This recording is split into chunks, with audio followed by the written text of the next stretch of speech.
Sabi ni Marcos eh. Ano hintay ka? Hinihintay namin sa 20 pesos. Oo. Lahat naman naghihintay eh. Wala, no? Marami nagkukuha ng...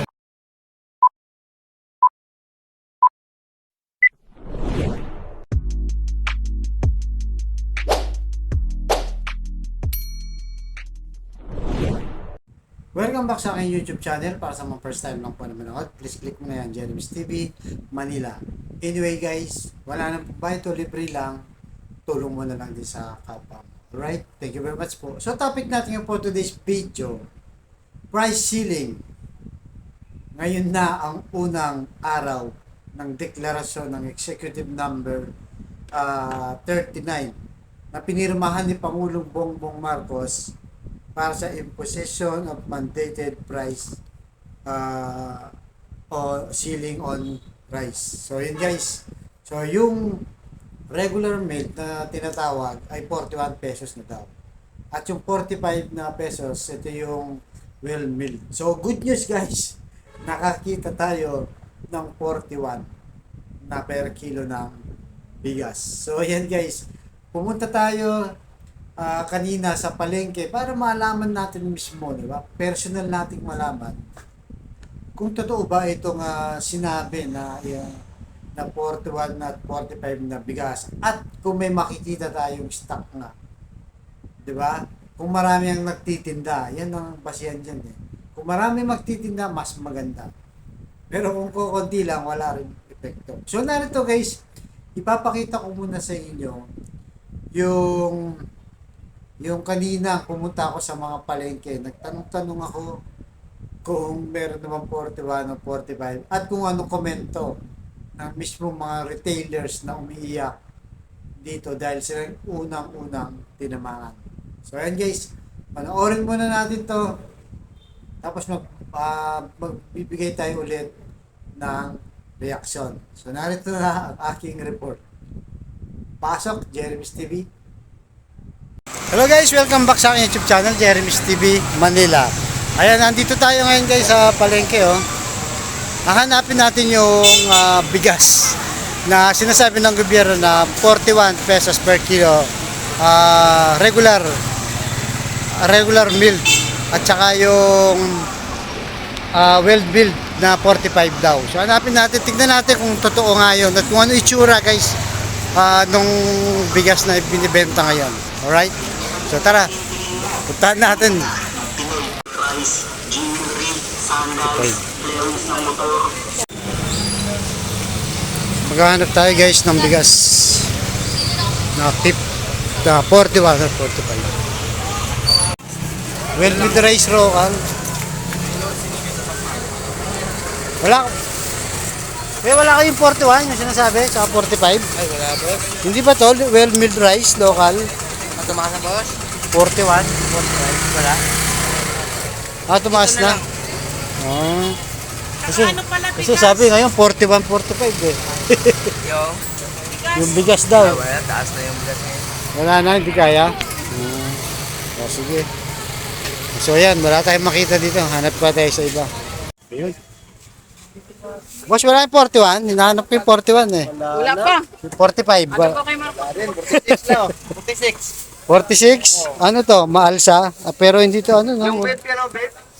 Wala pa yon yung 41? Kasi sinabi kasi ngayon eh. 41 na daw. Diba? Pospan sa Bagyo. Pinangako kasi 41, 45 daw eh. So wala tayong makita guys. Puro ano to. Coco Pandan, Jasmine, Sinandomeng, yan. In-order pa daw ni Pangulong. Saan in-order natin? Baka alam mo.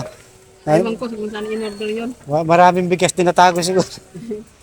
Wala. Yata sa Bagyo. Wala. Pinakamura na 46 no? Pero yung ano itsura nito. Ayun, medyo ano siya, brown ng konti. Sige. Thank you kaya at least nalaman ko wala pala dito. Sabi ni Marcos eh. Ano hintay ka? Hinihintay namin sa 20 pesos. Oo. Lahat naman naghihintay eh. Wala no? Marami nagkukuha ng 20 pesos sa bigas eh. Wala kasi in-announce ngayon 41, 45 di ba? Yung tao na tuwa pa naman. Naayos pa. Yung pala wala pa. Kasi kinukuha namin na dayer, diyan sa mga i-check dyan sa mismo. Oo. Mataas pa, bigay sa amin. Alam nga man na bibigay mo sa malulugi ka rin. O yun na, yung sinasabi, sakripisyo daw eh. Pwede daw yan. Sabi ng gobyerno, Tutubo ka lang ng 50 pesos eh. hindi, kahit, Plastic mo pa. sabi kasi ng gobyerno, kahit hindi na kumita, sakripisyo, pwede ba yun? Nag-uupa ako ng bahay, 10,000. Tapos, Tubig, ilaw, oo nga. Ito pa, pisto. yung pamilya mo ba, ano? Pamilya ko, nag-aaral sila. Oh, yun guys, narinig nyo, no, itong si Kuya, talagang hindi pwede yung sinasabi ng gobyerno na sakripisyo, walang kita. Paano? Para saan pa, no? Yung Pagod mo pa. pagod mo pa. Yan guys, isa sa nagtitinda dito si Kuya, matagal na dito. Wala talaga, no? Wala yun. Pero may darating daw, sabi. May darating. Ayun guys. At least hinihintay namin. Abangan natin kung hanggang kailan to. Sabi sa lang ng gobyerno, huli sa Oo nga, 5,000 daw penalty. nagkukuha ng mga ano. Bakit hindi yung smuggler ang ikulong, no? Kaya nga eh, dapat sa mga digger namin, dapat tanungin nila. Oo nga. Kumukuha ng mga bigas. Dun supplier talaga, no? Supplier. Eh kami, umaango lang daw kami dun. Kaya nga. Tinitinda namin. So anong masasabi mo sa gobyerno kung ganyan? Ano masasabi mo doon, Kuya, sa 41 na sinasabi? Kaya nga, masunod. Eh, kahit man ako, gusto ko rin magtinda ng mga mababa. Kasi walang kita. Nakakaawa din sa mga Pilipino, di ba? Oo. Katulad ng mga construction, nagtatrabaho ng mahirap. Oo. Nagtitipid din sila. So yun. Sige, salamat Kuya. Yung damdamin ni Kuya. Salamat Kuya. Ayun. Wala kayong ngayon Kuya, yung 41? Wala pa. Yan lahat no, 40. Ang pinakamura, buwaghag. Yan lang. Meron pa, ginagawa pa yung tag price eh. Pero meron yun, 41, 41. Meron 41, 45. Ano yun, okay yun. Okay naman yun, maayos. Mga ganito naman. Oo. Ganyan. Oo, wala. Kasi ngayon dineklara, di ba? Sabi, may 45 na. Eh, si Kuya, nagtitinda. So, wala. Sige guys, ano tayo? Ate, asan yung ano? Yung 41. Kaya wala yung 41. Ito pala. Wala pa yung 41, 45 na yung sinasabi.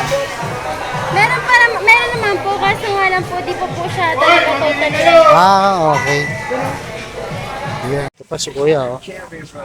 Wala kayong 41, Kuya? 45? Wala. Mga pa, ano lang ni Eklat lang ni BBM yun.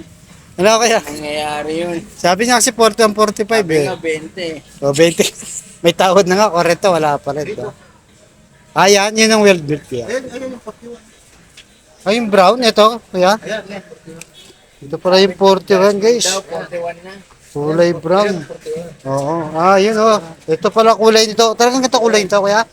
Ganito po kulay nito, brown. Parang pakain sa manok. No? Kaya nga, ito pala yung sinasabi, regular meal. I-post natin. Ito. Meron akong 41 no? Meron na, good news, 41. Di ba Kuya? Good news ba yan, 41? Kaya lang 41. manok na makakain yan. Wala. Bukas. So yun guys, nakita nyo na actual, ito yung regular meal. Pero ito kasi maganda. Mga Kilo lang yung bibili ni. Hindi magsisinta ng marami sa kilo. tapos limit lang po Kuya. 1 kilo lang. May limit. Ayun lang. Isang araw lang sa ingang, kulang pa. Okay. So ito kasi mga ano to, premium eh, no? Ito talagang makakain mo na maayos. So yun guys, nakita nyo naman, no? Ganun ba? So yun guys, nakita nyo, di ba? May nakita tayong 41 pesos. Yun na nga lang. Nakita nyo naman sa video. Mukhang kulay brown, di ba? At parang hindi mo makain. Sabi nga nung isang nakasabay natin na namimili, pagkain daw ng aso, 41. Di ba? Pero kung makita nyo, kung napansin nyo guys, walang halos nagtitinda nun. Isa lang ang nakita natin nagtitinda. Karamihan premium pa rin ang binibenta. 55, di ba? 52, may 60 pa nga, 48. So, depende sa bigas kasi maraming klase ng bigas. So, ito na nga sinasabi ng mga eksperto dyan. Baka imbis na makatulong to, sa una kasi maganda naman talagang pakinggan yan. na bababa ang bigas, di ba? From 55 to 41 na lang. O 45. Sino man naman? Even yung mga retailers na magtitinda na kausap ko. Nakakita nyo naman, di ba? Ay napanood nyo naman na sabi nila gusto rin namin tumulong, sino mang ayaw magbenta ng mura. Pero ang tanong dyan, nakiusap kasi ang gobyerno na kung po pwede lang daw nagtumulong sa gobyerno na hindi naman sila malulugi pero hindi rin naman sila kikita. Di ba sabi nung na-interview natin kanina, sabi niya, paano naman kami, may pamilya ako. Di ba? Narinig niyo naman, di ba? May inupahan ako. Kasi rent lang yun, sa gobyerno rin yun eh. Di ba? May puhunan yan. Baka nga inutang lang yun, dahil yung sabihin ng Manong eh. At saka sinasabi ng mga ibang nagtitinda, di ba? Kanina napanood nyo naman. Na wala pang stock, sabi niya. No? So, yun na nga eh. Nagbagay sila ng price ceiling, pero wala naman palang stock. So, wala rin mabibili ang taong bayan. Kumbaga, parang sugar coating lang, pampalubag lang dahil nga nag-aalboroto ng mga tao. Talaga namang totoo guys, wala ka nang makitang murang bigas sa ngayon. Kaya yung mga mismong farmers, mga retailers ang umiiyak. Bakit parang ura-urada to, hindi man lang pinag-usapan.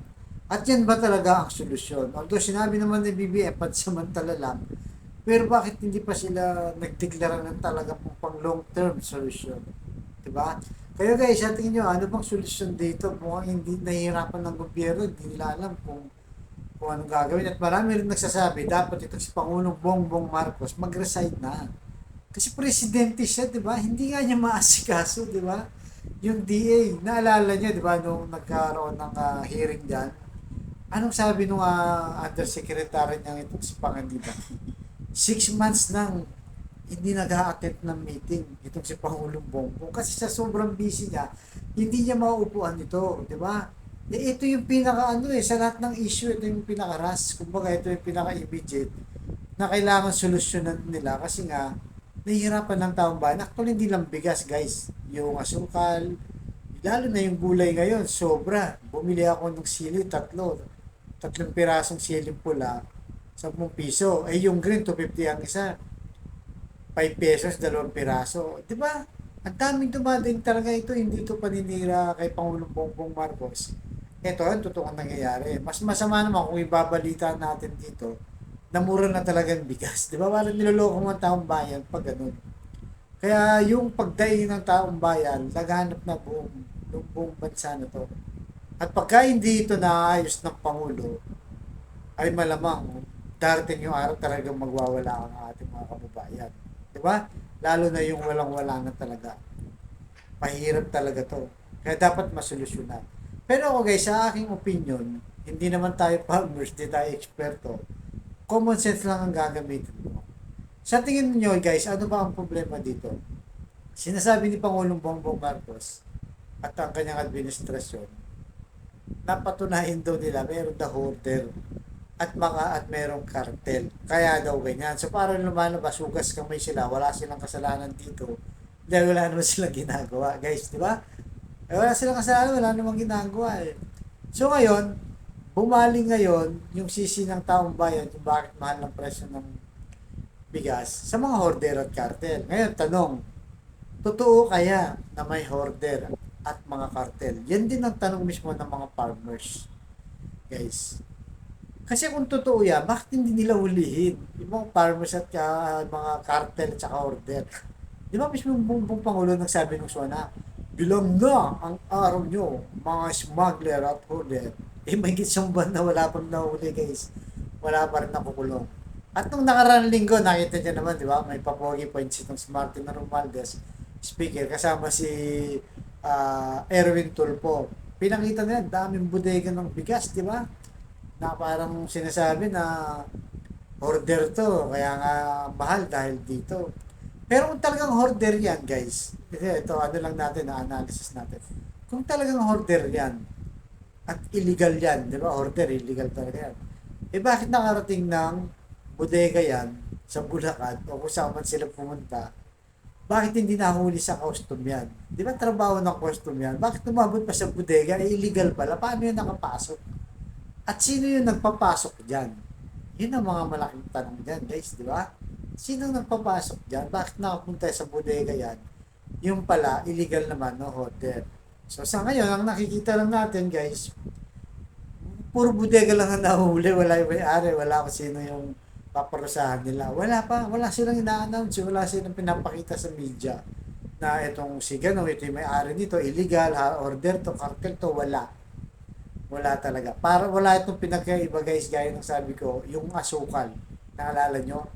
Yung asukal last year, nung tumataas na from 80, naging 90, naging 100, hanggang ngayon hindi pa rin bumababa.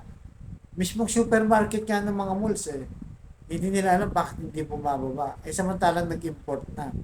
So meron silang nakita dyan sa may Subic, isang barko daw na asukal. Order daw yun na cartel. So kalaunan guys, wala rin nangyari. Hindi napatunayan na order o cartel o illegal yung asukal na yun. At anong nangyari sa presyo? Wala rin nangyari. Hanggang ngayon guys, punta kayo ng palengke, punta kayo ng supermarket, mataas pa rin ang asukal. Kung parang pinakita lang nila, may ginagawa sila. Pero totoo niya, wala naman talaga silang nahuli. Wala silang pinreset sa media. So, pinakita lang na maraming nahuhuli. Pero kalaunan, wala nang nai-report. Asa na ngayon, di ba? Ganyan din ang nangyayari ngayon sa bigas. So, ang punot dulo nito, ako sa nakikita ko lang, base sa mga naririnig natin mga eksperto sa history, at sa nangyayari ngayon, ang talagang problema niya sa mismo magsasaka, pinabayaan. Hindi lang naman kay Pangulong Bongbong Marcos, kahit yung mga nakaraang administrasyon. Kaya wala nang halos nagtatanim, umasa na lang din sa importer. Na sinasabi ng mga mismong markers, ng mga malalaking grupo dyan, na may kumikita sa importer. Kaya imbis na i-promote yung sarili natin ani, pinopromote ang importer at hindi makasabay ang ating mga kababayan. So, yun ang nagiging dahilan, guys. Kung marami tayong, napakasimple lang, di ba? Demand and supply lang Kung marami tayong tanim, sinuportahan ng gobyerno, maraming anihin, ibig sabihin, mura ang bigas. Ganun lang yun, di ba? Economics lang yun. Nung college tayo, napag-aralan natin ng kahit konti yan, di ba, guys? So, ngayon, dahil wala tayong masyadong tanim, dahil tinatamad na yung mga farmers, unang-una, napakamahal ng kanilang gastusin, di ba? Yung abono, fertilizer, mayroon pa silang labor, may mga wala silang storage facility. Pagkaani, ibebenta na kagaya ngayon. Yung mga magsasaka na aani na ngayong buwan na to, guys, dahil wala doon silang storage, baka bagsak presyo na. Nangutang lang yun, di ba? Kasi hindi naman nila pwedeng ibenta ng mahal dahil ang presyo na nga ngayon 41 to 45. Paano pa nila yun ibebenta ng ganun? Babaratin lang talaga. Talagang pagod lang. 3 months nilang pinagpaguran yan ng mga magsasaka at wala namang kita. Sabi ng gobyerno, at least hindi lugi, pero walang kita. Pero lugi yan guys, lugi sila. Kasi ang farm gate nasa ano na daw. Ang farm gate nasa 24 pesos na. So, ang kalakaran kasi dyan guys, yung 24 pesos na yun, times 2 mo yun para mag 1 kilong bigas. So, pumapatak na sa 48 to 50 pesos na ang presyo. Paano mo ngayon ibababa ng 45 o 41? Dilugi ka na. Nangnegosyo ka pa, di ba? Ang masaklap nito, napagod ka, nagtanim ka, nagbayad ka ng labor, di ba? Pinaano mo yan, pinagiling mo yan, kung ano mo yan, tinransport mo. Mahal pa ngayon ng gas, di ba? Kakataas lang. 9 times na tumaas ang gas, guys. At yung inflation ngayon, tumaas din. 5.3 na ngayon. Dating 4.7%. Di grabe na, lahat na. Tumataas na, di ba? So ano pang isang solusyon dito? Sabi ng mga eksperto, yung rice tariffication law, kailangan i-review, bawasan. Kasi sa ngayon pala guys, yung tax law na yan, 35% ang nakapatong dyan. So kung babawasan, gagawin lang 10, 25% kagad ang bawas. So mamumura ang bigas. Ang problema guys, ganito, ito yung sinasabi ni Isko, kung maalala nyo ng kampanya. Kung may mga ganong emergency, kagaya ito, emergency na to dahil marami ng taong nagugutom at nagre-reklamo, di ba? So sinasabi ni Isko, kung maalala nyo, kung mga ganyan, dapat umatas muna yung gobyerno. Di ba? Kahit umatas yung gobyerno, nagbawas ka ng tax, yan ang sinasabi niya Hindi lang kayo nakinig Ang sinasabi ni Isko dyan, kung aatras lang ang gobyerno, hindi naman mawawalan eh. Mababawasan yung kita, pero saan napunta yung kita? Napunta sa taong bayan, di ba? Yung sinasahod niya, baka may sobra pa. Dahil napamura mo ang bilihin. Para sa gas lang din yan, di ba? Yung tax niyan, VAT niyan. Iba pa yung sa tax ng gas. So, doble-doble ng mga tax natin. So, umatras muna yung gobyerno. Bakit tayo umatras? Alam mo, ang problema sa atin, ngayon, mainit na pinag-uusapan ng confidential fund, guys. Ayaw bitawan ng mga nasa ahensya ng gobyerno. Itong confidential at intelligence fund. Kahit bawasan man lang kalahati, di ba? Kagaya ni BP Sara, 150 million ang hinihinging sa DepEd, di ba? Intelligence fund. Yung confidential fund sa DepEd, mismo 500 million, eh di bawasan yan, ibigay niya sa magsasaka para pambili ng mga fertilizer, ng mga modernong kagamitan, makakatulong. Ang problema ngayon, talamak yung confidential fund at intelligence fund, dyan sila sumasandan. Talamak sila, ayaw magbitaw kahit na anong agency, kasi hindi lang yung DepEd, President, Vice President, at mga ibang agency pa, kumukuha na rin ng confidential fund. Imagine nyo, daming pera, billion-billion guys.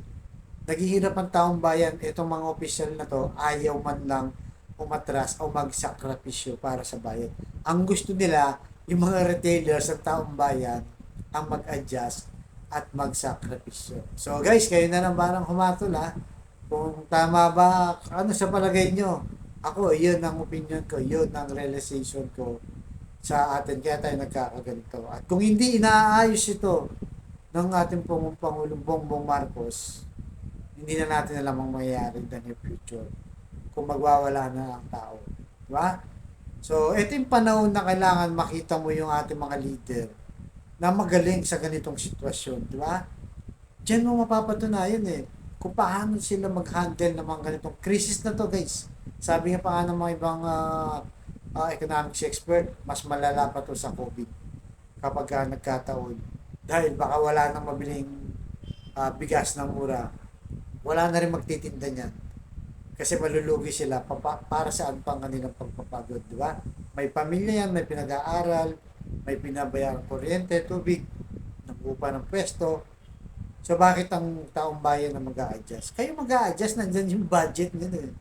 Binigay na namin sa inyo yun, bawasan nyo naman, ibalik nyo ng konti sa taong bayan, di ba? So yun guys. So yun guys, yun po ang ating masasabi ngayon. Kayo nang bahala, at least lumabas tayo sa lungga natin, pinakita natin ang totoong nangyayari sa ground na hindi nakikita ng ibang official natin dahil napakasarap ang kanilang buhay. Right? So hanggang dito na lamang. Thank you very much.